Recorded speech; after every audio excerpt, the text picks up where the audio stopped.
సోదర దక్ష యజ్ఞము చరితము వినదయ్యా చందదగ తరిగడ తరిగడ రత్నాయన గర్భి అని పేరు పొందిన భరత భూమి నందు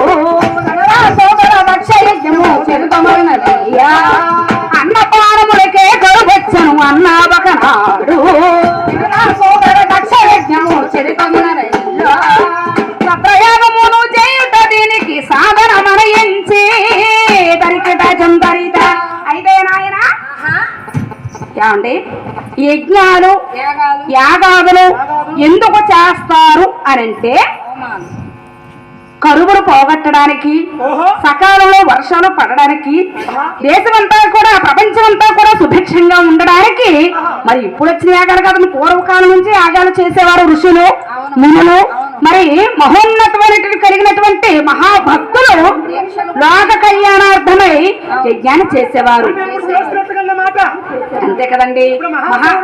మహాసౌర్య యాగం కూడా ఎందుకు చేస్తున్నామండి ఆరోగ్యం అభివృద్ధి ఆ లోకమంతా కూడా క్షేమంగా సుఖ సంతోషాలతో ఉండాలని చెప్పి మరి ఈ రోజుల్లో కూడా ఇంత యజ్ఞాన్ని చేస్తున్నటువంటి మహాపుణ్య భక్తులకి మరొక్కసారి వారికి శిరస్సు ఉంచి అందరం కూడా నమస్కారం చేయాలి ఎందుకంటే మరి ఆనాడు కూడా కరువు కాటకాలతో ప్రభవిల్లిపోయిందటండి